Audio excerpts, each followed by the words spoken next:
Hey guys, welcome back to our channel. जैसा कि आप सबको पता है, हम यहाँ पे करते हैं तैयारी सभी राज्यों के टीटी प्रश्न पत्रों की। और फिलहाल यहाँ पे तैयारी कर रहे हैं बीएड बीडीसी के नेक्स्ट लेवल, यानी कि हम बात कर रहे हैं सीटेट की, जहाँ पे हम बात करेंगे उसके क्वेश्चंस की जो भी इम्पॉर्टेंट है और जो कि क्रूशियल है आपके एग्जाम्स के लिए, जो कि एज इट इज़ आपके क्वेश्चन पेपर में देखने के लिए मिल जाएंगे। तो चलिए ये डिस्कस करते हैं। यहाँ पे हम बात करेंगे पर्यावरण अध्ययन के 15 मोस्ट इंपॉर्टेंट क्वेश्चंस की। यहाँ पे पहले क्वेश्चन से हम डिस्कस करने वाले हैं। इसके पहले कि हमने 15 क्वेश्चंस ऑलरेडी अपलोड कर दिए, अगर आपने नहीं देखा तो प्लेलिस्ट से जाके आप उसे एक्सप्लोर कर सकते हैं। यहाँ पे हम स्टार्ट करेंगे 76 क्वेश्चन से, यानी कि 15 मोस्ट इंपॉर्टेंट नेक्स्ट क्वेश्चंस। फलों की जेली बनाने में सामान्यतः किस अम्ल का उपयोग किया जाता है? साइट्रिक अम्ल, मैलिक अम्ल, टार्टरिक अम्ल या फिर हाइड्रोक्लोरिक अम्ल? देखिए यहाँ पे अगर हम बात करें फलों की जेली बनाने के लिए सामान्यतः जो यूज़ होता है, जनरली क्या हम यूज़ करते हैं? साइट्रिक अम्ल यूज़ करते हैं, है ना। और ये क्या एक दुर्बल कार्बनिक अम्ल होता है, जो कि नींबू हो गया, संतरा हो गया, अनेक खट्टे अम्लों में जो है वो साइट्रिक अम्ल ये सब इसके लवण जो है वो पाए जाते हैं। और अमरूद से ना सबसे बेस्ट क्वालिटी की जेली बनाई जाती है, यानी कि गुआवा जो आपका फ्रूट है ना, उससे सबसे बेस्ट जेली बनाई जाती है। और यहीं पे अगर मैं बात करूँ मैलिक अम्ल की ना, तो मैलिक अम्ल क्या है? मैलिक एसिड जो होता है वो फलों और सब्जियों के बीच पाया जाता है, जो और मैलिक एसिड जो है वो सेब जैसे फलों के साथ ये सब जुड़ा हुआ है, ठीक है। अब बात करें टार्टरिक अम्ल की, तो देखिए टार्टरिक अम्ल क्या है? ये प्राकृतिक रूप से फलों में जैसे लाइक के अंगूर हो गया, केला हो गया, इमली हो गया, इन सब में पाया जाता है और अपना विशिष्ट खट्टा स्वाद देने के लिए इसे जो है वो मिलाया जाता है। और हाइड्रोक्लोरिक अम्ल अगर इसकी हम बात करें तो ये जो है वो HCl की हम यहाँ पे बात करें तो ज्वालामुखी गैसों में ये पाया जाता है और मानव जठर में इसकी अल्प मात्रा होती है, जो कि आहार पाचन के लिए हमारे डाइजेस्टिव सिस्टम में ये डाइजेस्ट करने के लिए फूड्स को डाइजेस्ट करने के लिए प्रॉपर्ली हेल्प करता है। बिना HCl के तो फूड डाइजेस्ट होने वाला ही नहीं है। तो यहाँ पे आपका सही उत्तर जो है कि भाई फलों की जेली बनाने में जनरली क्या यूज़ होता है, कौन सा अम्ल यूज़ होता है, तो ये है आपका साइट्रिक अम्ल। बात करते हैं हमारे अगले क्वेश्चन की, तो अगला क्वेश्चन हमारा है निम्न में से कौन सी क्रिया जो है वो स्वेद वाष्पन से संबंधित है? उष्मादायक क्रिया, उष्मा शोषक क्रिया, रासायनिक क्रिया या फिर लवणीय क्रिया? देखिए अगर बात करते हैं यहाँ पे स्वेद वाष्पन की, तो ये उष्मा शोषक क्रिया है। यहाँ पे उष्मा शोषक आपका बी ऑप्शन में दिया है, उष्मा शोषक क्रिया है। और इसमें शरीर की ऊष्मा जो है वो स्वेद के रूप में वाष्पित हो जाती है, अर्थात इसमें ऊष्मा जो है वो शोषित कर ली जाती है, ऑब्जर्व कर ली जाती है ना। अगर मैं बात करूँ यहाँ पे रासायनिक क्रिया की, तो रासायनिक क्रिया में क्या होता है? ये विभिन्न प्रकार के द्रवों के संयोग से जो स्थायी परिवर्तन होता है, जो चेंज हो जाता है, उसे हम क्या कहते हैं? रासायनिक क्रिया कहते हैं। रासायनिक क्रिया आप सबको पता है कि जो एक बार हो जाती है तो फिर उसे हम चेंज नहीं कर पाते, उसे हम रासायनिक क्रिया कहते हैं। आपने साइंस में पढ़ा होगा। बढ़ते हैं हमारे अगले क्वेश्चन की तरफ। तो अगला क्वेश्चन हमारा है विश्व का सबसे बड़ा कार्बन उत्सर्जक देश जो है वो कौन सा है? संयुक्त राज्य अमेरिका, जापान, चीन या फिर भारत? ठीक है, विश्व का सबसे बड़ा कार्बन उत्सर्जक अगर देश के बारे में हम जानना चाहते हैं तो ये तो है चीन, लेकिन सर्वाधिक प्रति व्यक्ति कार्बन डाइऑक्साइड गैस का जो उत्सर्जन करने वाला देश है वो है आपका संयुक्त राज्य अमेरिका। यहाँ पे पूछा है कि सबसे बड़ा कार्बन उत्सर्जक भाई देश कौन सा है, तो देश पूछेगा तो भाई चीन आएगा। अगर कभी पूछ ले आपको कि पर हेड यानी कि प्रति व्यक्ति के दर के हिसाब से कार्बन डाइऑक्साइड की गैस का उत्सर्जन करने में सबसे उच्च स्थान पे कौन सा है, तो ये आ जाएगा आपका USA, संयुक्त राज्य अमेरिका, यूनाइटेड स्टेट्स। और यहाँ पे अगर हम बात करें कि सबसे चौंकाने वाला आंकड़ा तो ये हो जाता है कि विश्व के सबसे 10 जो सबसे बड़े कार्बन डाइऑक्साइड देश जो हैं जो उत्सर्जन करते हैं कुल कार्बन डाइऑक्साइड गैस का उत्पादन में, तो ये जो है इनका जो योगदान है वो है आपका 67.6%, मतलब सबसे ज़्यादा ये लोग उत्सर्जन करते हैं। और इसमें जो है इसमें से एटलीस्ट 30% जो है वो चीन अकेले ही उत्पादन करता है कार्बन डाइऑक्साइड का, है ना। अगला क्वेश्चन हमारा है द ग्रेट इंडियन हॉर्नबिल मुख्यतः भारत के किस क्षेत्र में पाए जाते हैं? पूर्वी घाट क्षेत्र के वनों में, पश्चिमी घाट क्षेत्र के वनों में, हिमालयी क्षेत्रों में या फिर थार के मरुस्थलों में? द ग्रेट इंडियन हॉर्नबिल मुख्यतः भारत के पश्चिमी घाट के क्षेत्रों में ये पाए जाते हैं। ये इन्हीं वनों में ये मिल जाएंगे आपको, यानी कि बी ऑप्शन पश्चिमी घाट क्षेत्रों के वनों में आपको मिल जाएंगे। और ये जो प्रजाति है ना, ये आपको मुख्यतः मैदानों में 2000 फीट की ऊंचाई तक मिल जाएंगे और ये स्थानीय शुष्क पश्चिमी क्षेत्र में विचरण करती हुई पाई जाती है। तो बी ऑप्शन जो है वो आपका यहाँ पे करेक्ट होगा। अगला क्वेश्चन हमारा है निम्नलिखित में से भाई कौन सा राज्य इंदिरा गांधी नहर परियोजना से लाभान्वित हुआ है? केरल है, उत्तर प्रदेश है, राजस्थान और मध्य प्रदेश? तो देखिए हम सबको पता है कि इंदिरा गांधी नहर परियोजना से लाभान्वित होने वाला राज्य कौन सा है, तो ये है आपका राजस्थान। और ये भारत की एक महत्वपूर्ण सिंचाई परियोजना है, हम सबको पता है। और इस परियोजना ने राजस्थान में हरित क्रांति ला दी थी। और इस नहर की लंबाई की अगर हम बात करें तो 649 किलोमीटर लंबी है ये नहर, जो कि विश्व की सबसे लंबी परियोजनाओं में से एक है। और केरल की अगर मुख्य नहरों की अगर मैं बात करूँ तो केरल में देखो मंगल योजना की नहर है, मालपुजाबाद नहर है, वलायर है और यलाशल की नहर है। और बात करते हैं चलिए उत्तर प्रदेश की, तो उत्तर प्रदेश में जो प्रमुख नहरें हैं हम सबको पता है कि भाई आगरा की नहर है, आगरा नहर है, ऊपरी गंगा नहर, निचली गंगा नहर, पूर्वी गंगा नहर, शारदा नहर, बेतवा नहर, ये सारी नहरें हैं। तो चलिए यहाँ पे पूछा था आपको सिर्फ कि इंदिरा गांधी नहर परियोजना से कौन सा स्टेट जो है वो लाभान्वित हुआ था, उसको एडवांटेज मिला था, तो वो है आपका राजस्थान, यानी ऑप्शन सी सही है। बात करते हैं अगले क्वेश्चन की, तो अगला क्वेश्चन हमारा है सलीम अली राष्ट्रीय उद्यान जो स्थित है वो कहाँ है, राजस्थान में, हरियाणा, हिमाचल प्रदेश या फिर जम्मू कश्मीर। ये देखिए सलीम अली जो राष्ट्रीय उद्यान है ये जम्मू कश्मीर में स्थित है। और भारतीय पक्षी विज्ञान और प्रकृतिवादी सलीम अली को बर्डमैन ऑफ इंडिया भी कहा जाता है। कभी ये ना देखे ये पूछ ले कि भाई बर्डमैन ऑफ इंडिया कौन है, तो आपको वहाँ पे ऑप्शन में सलीम अली जी का नाम मिल जाएगा। और राजस्थान के अगर हम कुछ राष्ट्रीय उद्यानों की मैं बात करें तो फिर यहाँ पे जो अभ्यारण्य है वो घाना पक्षी विहार जो है वो सबसे ज़्यादा फेमस है, रणथंभौर है और कुंभलगढ़ है, ये सारे जो है वो फेमस है, जो कि फ्रीक्वेंटली जो है क्वेश्चन पेपर में पूछे जाते हैं। तो ये आप थोड़ा सा ध्यान में रखिएगा, घाना पक्षी विहार है, रणथंभौर है, कुंभलगढ़ है। हरियाणा में कौन सा है, तो हरियाणा में देखिए एक अभ्यारण्य है जो कि सुल्तानपुर झील के नाम से जाना जाता है, सुल्तानपुर झील अभ्यारण्य इसका नाम ही है। हिमाचल प्रदेश में तो देखिए हिमाचल प्रदेश में रोहिला राष्ट्रीय उद्यान है, रोहिला पास आपको पता होगा, वहीं पे है आपका रोहिला राष्ट्रीय उद्यान। तो ये रहा आपका आंसर कि भाई जम्मू कश्मीर में सलीम अली राष्ट्रीय उद्यान स्थित है, जो कि बर्ड सेंचुरी है, ठीक है, बर्डमैन ऑफ इंडिया भी इन्हें कहा जाता था। तो आपका डी ऑप्शन बिल्कुल सही है। खजुराहो मंदिर किस राजवंश के राजाओं द्वारा निर्मित किए गए। अभी सबसे पहले तो पता होना चाहिए कि खजुराहो मंदिर है तो है कहाँ, ठीक है, राजपूत वंश, चोल वंश, चंदेल वंश और पल्लव वंश के। तो फिर यहाँ पे खजुराहो मंदिर जो है वो चंदेल वंश के जो राजा थे, यानी कि ऑप्शन सी आपका बिल्कुल सही है, इन्हीं शासकों के द्वारा ये निर्मित कराए गए थे। और खजुराहो जो थी वो चंदेल साम्राज्य की कैपिटल थी, यानी कि राजधानी थी। सबसे फर्स्ट कैपिटल खजुराहो की जो थी वो क्या थी, चंदेल ही थी। और ये खजुराहो के मंदिर कहाँ है आपको पता है, ये है एमपी यानी कि मध्य प्रदेश में। अगला क्वेश्चन हमारा है निम्नलिखित में से कौन सा खनिज नहीं है, भोजन पकाने में इस्तेमाल होने वाला नमक, गहनों में प्रयुक्त होने वाला सोना, रोदन के लिए जो प्रयुक्त होता है अभ्रक वो, या फिर पेंसिल में विद्यमान ग्रेफाइट। देखिए कौन सा इसमें से बताना कि खनिज नहीं है, तो भूगर्भ से जो भी प्राप्त किए जाने वाले विशिष्ट रासायनिक एवं अधिक तत्वों के संयोग से बनने वाले तत्वों को हम क्या कहते हैं, खनिज कहते हैं।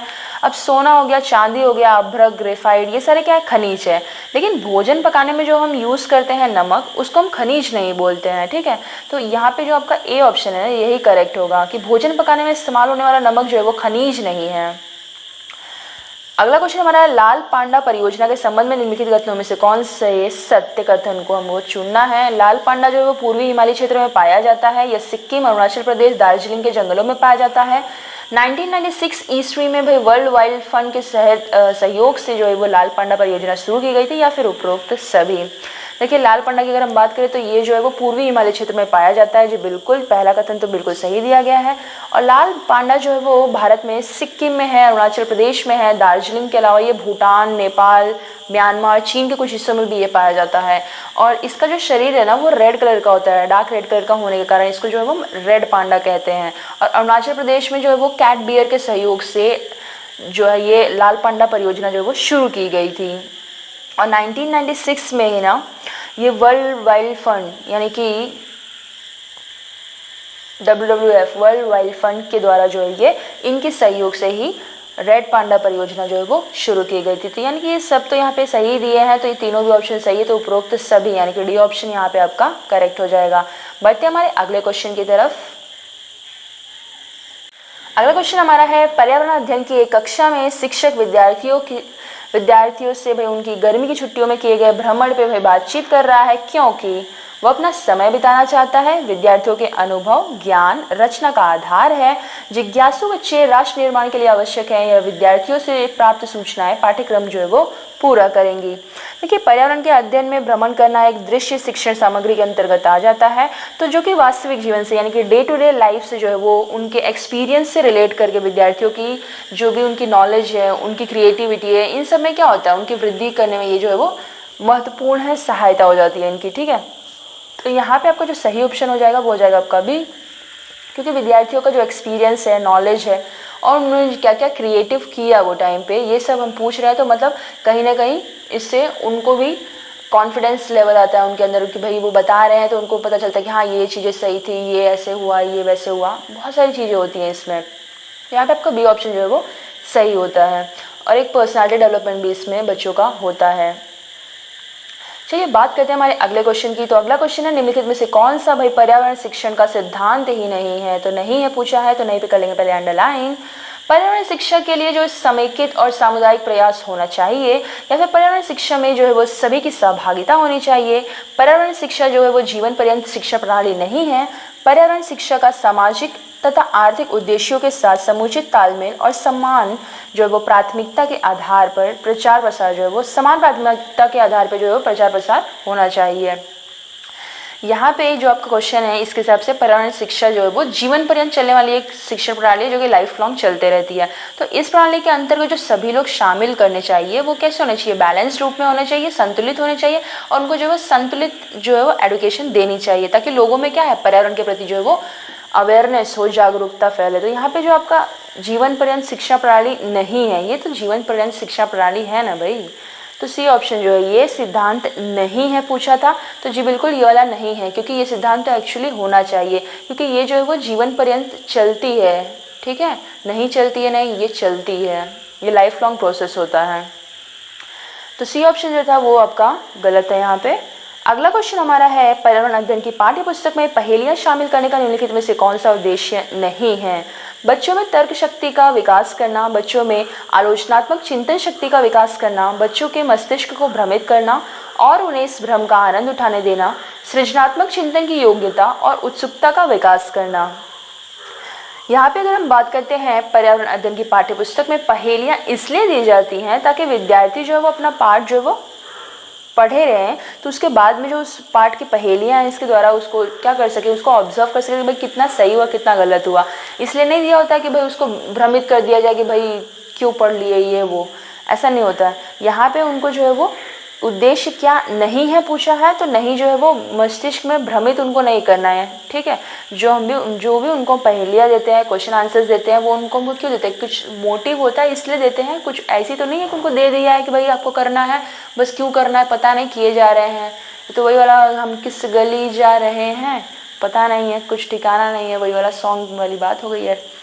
तो यहाँ पे बच्चों के मस्तिष्क को भ्रमित नहीं करना है और उन्हें इस भ्रम का आनंद उठाने देना, ये तो बिल्कुल भी इसका उद्देश्य नहीं है। ठीक है, बाकी सारी चीज़ें हैं, बच्चों में तर्क शक्ति का विकास करना, बच्चों में आलोचनात्मक चिंतन शक्ति का विकास करना और उन्हें जो है वो क्रिएटिव चिंतन की जो है योग्यता और उत्सुकता का विकास करना। तो जो नहीं है वो आपका सी ऑप्शन, यानी कि मस्तिष्क को उनके भ्रमित नहीं करना है और उन्हें इस भ्रम का आनंद नहीं उठाने देना है। उनको हम जो भी चीज़ें कराते हैं उसका एक मोटिव होता है, एक रीज़न होता है, ना कि यूँ ही कराते हैं।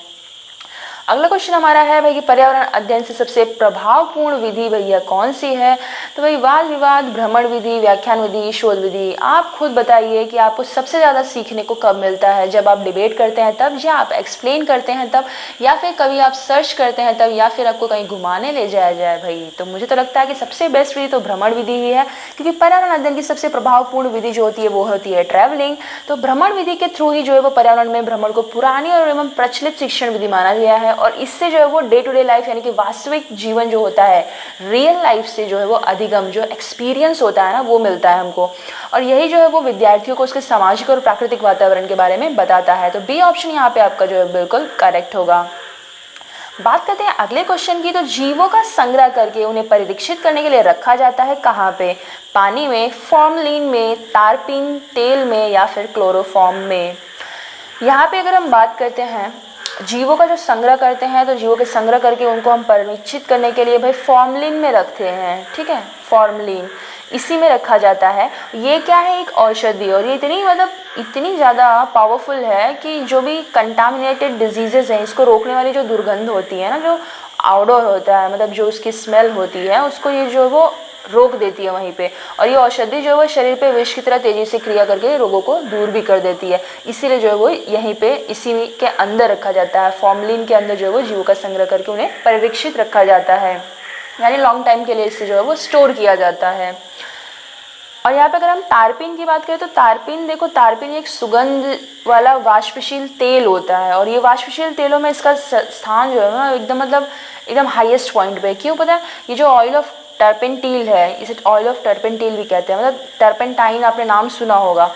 और ये जो है वो चीड़ आदि जीवित वृक्षों से प्राप्त रेजिन के आवासन से जो ये प्राप्त होता है, मतलब ये जो है वो चीड़ के वृक्षों से मिलता है ऐसा कुछ, और इसी के थ्रू जो है वो ये तेल जो है बनाया जाता है। और ये जो है ना सबसे तेज, मतलब इसका वाष्पन जो है ना बहुत ही जल्दी हो जाता है। जैसे आप देखो कभी घासलेट वगैरह देखो ओपन करके रखो तो बहुत जल्दी वो मतलब उड़ जाता है, कपूर उड़ जाता है। लाइक सेम ओनली तारपीन का जो तेल होता है ना ये भी ऐसा ही होता है, ये उड़ जाएगा ज़्यादा देर तक अगर आप खुला रखेंगे। और बात करते हैं क्लोरोफॉर्म की, तो ये एक कार्बनिक यौगिक है जिसका रासायनिक सूत्र की अगर हम बात करें तो भाई CHCl3 होता है ना। और ये एक रंगहीन सुगंधहीन तरल पदार्थ होता है जिसको भाई चिकित्सा के लिए भाई यूज़ करते हैं, कब? ऑपरेशन के टाइम पे यूज़ करते हैं। और ये क्लोरोफॉर्म आपने देखा होगा ना पिक्चर वगैरह में दिखाते हैं भाई बेहोश करने के लिए, किसी को ऐसे फेस पे से रुमाल लगा के यूज़ कर लेते हैं, भाई बेहोश हो जाता है सामने वाला। अब देखिएगा आप जाके यूज़ मत करने लगिएगा। अब यहाँ पे जब ऑपरेशन वगैरह करते हैं ना तो जो कैंडिडेट होता है जो ऑपरेशन के लिए आया होता है उसको जो है अनकॉन्शियस करने के लिए यानी कि निषेधक करने के लिए जो है वो उसमें यूज़ करते हैं। तो ये होता है क्लोरोफॉर्म। पानी तो आपको बताने की ज़रूरत ही नहीं है, पानी भाई जल ही जीवन है। तो यहाँ पे जो है जीवों का संग्रह करके उन्हें परीक्षित करने के लिए रखा जाता है फॉर्मेलिन में, यानी सी ऑप्शन आपका बिल्कुल करेक्ट है। इसी बात पे एक लाइक तो बनता है। चलिए बात करते हैं अगले क्वेश्चन की। अपेक्षित दक्षताएं जो है वो आधारित होती हैं पाठ्यक्रम, पाठ्य विवरण यानी कि सिलेबस पर, या फिर करिकुलम पर, या फिर प्रकरण पाठ्य बिंदु पर, या फिर उपरोक्त सभी पे। देखिए जो पर्यावरण अध्ययन है इसमें अपेक्षित दक्षताएं जो है, शिक्षण क्रम है, पाठ्यचर्या है, इन्हीं पे तो ये आधारित होती है ना। और अपेक्षित दक्षताओं में पाठ्यक्रमों के विषय में बच्चों को सोचने और सहज बोध को प्रेरित करने के लिए सामूहिक और व्यक्तिगत गतिविधियों के बीच जो संतुलन बनाना और अवधारणाओं का नैतिक और भावनात्मक स्तर को जो है वो शामिल करता है। यानी कि करिकुलम यहाँ पे बहुत बड़ा विटल रोल प्ले करता है। शिक्षण क्रम, पाठ्यचर्या, ये सब जो है वो अपेक्षित दक्षताएं इसकी आधारित होती हैं करिकुलम पे, ना कि सिर्फ सिलेबस पे। हम कहते हैं ना ओवरऑल करिकुलम क्या है, क्या डिसाइड किया है पूरे ईयर का, तो ऐसे। देखिए अगर चैनल को अभी तक आपने सब्सक्राइब नहीं किया तो सब्सक्राइब कर लें, बेल वाली घंटी को प्रेस कर लें। जैसे आपको कॉल की नोटिफिकेशन आती है ना वैसे ही यूट्यूब की नोटिफिकेशन भी आती है। कोई कॉल करता है आपको तो कैसे घंटी बजती है आपके फ़ोन में, लाइक सेम अगर यूट्यूब पे भी कोई नोटिफिकेशन या हमने अभी कोई वीडियो अगर अपलोड की तो उसकी आपको घंटी से यानी कि नोटिफिकेशन आपको आ जाएगा। तो चलिए गाइस आज की वीडियो में तो बस इतना ही, मिलते हैं अपने अगले वीडियो में, तब तक के लिए जय हिंद।